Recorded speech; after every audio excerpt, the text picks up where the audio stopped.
ومن أعرض عن ذكري فإن له معيشة ضنكا. صدق الله العظيم.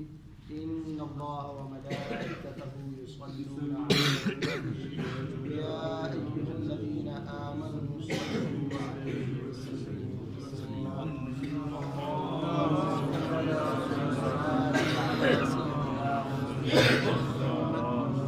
وعلى آله الطيبين الطاهرين وأصحابه أجمعين. الصلاة والسلام عليك يا سيدي يا رسول الله وعلى آلك وصحبك يا سيدي يا حبيب الله يا سيدي يا جد الحسن والحسين. اللہ رب العزت کی حمد و ثناء کے بعد حضور تاجدار کائنات امام الانبیاء سید الانبیاء حضرت محمد مصطفیٰ صلی اللہ علیہ وآلہ وسلم کی پاک بارگاہ کے اندر لا تعداد اور ان گنت درود و سلام ہوں. پیارے بھائیوں، دوران گفتگو جب بھی پیارے آقا و مولا حضرت محمد مصطفیٰ صلی اللہ علیہ وآلہ وسلم کا آپ نام سنیں تو صلی اللہ علیہ وآلہ وسلم ضرور پیش کیجیے. درود پاک ایک مرتبہ پڑھنے سے اللہ تعالی بندے کے 10 گناہ معاف فرما دیتا ہے، 10 نیکیاں عطا فرماتا ہے، 10 درجات جنت میں بلند فرما دیتا ہے، 10 رحمتوں کا نزول فرماتا ہے. اور آپ نے علماء سے یہ تو سن رکھا ہوگا کہ مکہ مکرمہ کی ایک نیکی 1 لاکھ. اللہ بے شک بے شک. جہاں 10 نیکیاں ملنی تھی وہاں 10 لاکھ نیکی ہیں. بے شک سبحان اللہ. جہاں 10 گناہ معاف ہونے تھے وہاں 10 لاکھ گناہ معاف ہونے تھے. بے شک. اور جہاں 10 رحمتوں کا نزول ہونا تھا وہاں 10 لاکھ رحمتوں کا نزول. تو کتنی کرم نوازی ہے. تو اس لیے جب بھی پیارے آقا کا نام سنیں، جہاں کہیں بھی سنیں، جب بھی کوئی نام لینے والا نام لے تو ضرور پیارے آقا کی بارگاہ میں ہدیہ درود پیش کیا جائے. ہمارے آقا کو اس چیز کی حاجت نہیں ہے، یہ یاد رکھیں. ہمارے پیارے نبی صلی اللہ علیہ وسلم کو اس چیز کی حاجت نہیں ہے. ان کا رب جو ان پر دن رات درود بھیج رہا ہے، اس کے جو فرشتے بھیج رہے ہیں وہی کوئی گن نہیں سکتا، اس کا کوئی شمار نہیں کر سکتا. لیکن اللہ تعالیٰ نے جو ہمیں اس میں شامل فرمایا ہے یہ اس لیے فرمایا ہے کہ جو اللہ کے پیارے محبوب پر رحمتوں کا نزول اللہ تعالیٰ فرما رہا ہے اس میں ہم گناہگار بھی شامل ہو جائیں اور ان رحمتوں کا نزول ہم پر بھی ہونا شروع ہو جائے اور ہمارا زنگ آلودہ دل روشن ہو جائے اور ہمارا خاتمہ تاکہ بالایمان ہو جائے. پیارے بھائیوں، میلاد النبی صلی اللہ علیہ وسلم کی پاک مجلس ہے اور پھر یہ خوش قسمتی ہے کہ اس شہر میں یہ محفل ہے جس شہر میں پیارے آقا و مولا صلی اللہ علیہ وسلم نے 53 برس گزارے. اسی شہر میں پیارے پیدا ہوئے، اسی شہر میں پیارے نبی نے اپنا بچپن گزارا، اسی شہر میں پیارے نبی نے اپنا پاکیزہ لڑکپن گزارا، یہیں پر پاکیزہ شباب مبارکہ کی عمر گزاری، یہیں پر آپ صلی اللہ علیہ وآلہ وسلم پر وحی کا نزول ہوا، یہیں پر آپ نے اعلان نبوت فرمایا، یہیں پر اللہ تعالیٰ نے آپ کے قدموں کی برکت سے اس شہر کی قسم اٹھائی. نعرہ تکبیر، نعرہ رسالت یا رسول اللہ. فرمایا لا اقسم بهذا البلد، نہیں قسم مگر مجھے اس شہر کی.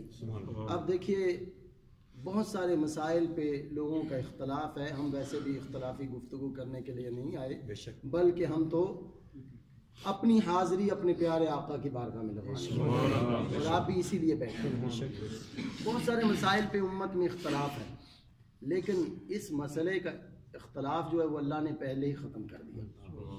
لا اقسم بهذا البلد، صرف اللہ تعالیٰ اتنا فرماتا، آگے والا جملہ ارشاد نہ فرماتا تو اس میں بہت سارے اقوال ہونے تھے.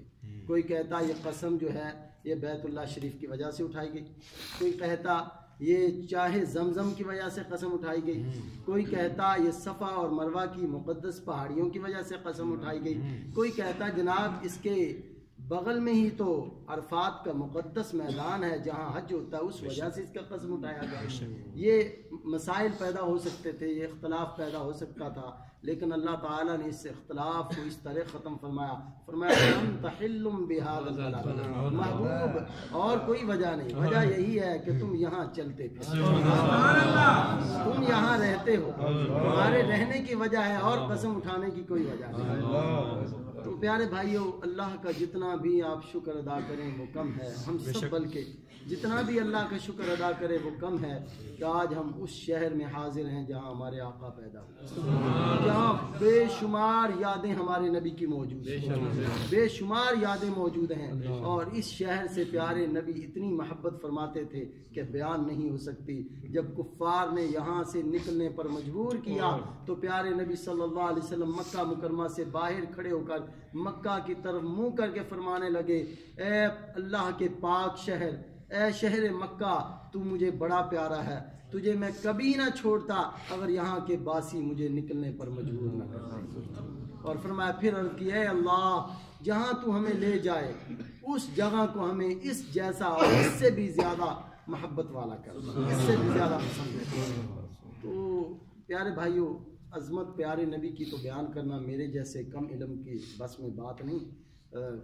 بزرگ فرما رہے تھے کہ حب رسول، ہاں، کیونکہ آپ صلی اللہ علیہ وسلم کی محبت ہی ایمان ہے، آپ کی محبت کے بغیر اسلام میں باقی کچھ نہیں بچتا۔ جتنا اسلام ہے، اسلام شروع بھی آپ کی محبت سے ہے اور اسلام کی انتہا بھی آپ کی محبت سے ہے، اسلام کی روح بھی آپ کی محبت ہے اور اللہ کی پہچان بھی آپ کی محبت ہے۔ یاد رکھو، انسان، ہر انسان چاہتا ہے کہ میں اپنے مالک کو پہچان لوں، اپنے رب کو پہچان لوں۔ اللہ تعالیٰ نے اپنی پہچان کا جو زاویہ مقرر کیا ہے وہ پیارے نبی صلی اللہ علیہ وسلم کی محبت پر کیا ہے۔ اگر آپ قرآن اٹھائیں تو اللہ فرماتا ہے، قُلْ إِن كُنتُمْ تُحِبُّونَ اللَّهَ، محبوب تم فرما دو اگر تم اللہ سے محبت کرنا چاہتے ہو۔ کس سے؟ اللہ سے۔ میرے بندو، تم اگر اللہ سے محبت کرنا چاہتے ہو تو کیا کرو؟ فَاتَّبِعُونِی، بس اسی کی بارگاہ میں آ جاؤ، بس نبی صلی اللہ علیہ وسلم کی بارگاہ میں آ جاؤ، بس ان کی اتباع کرو۔ اور اتباع کیا ہے؟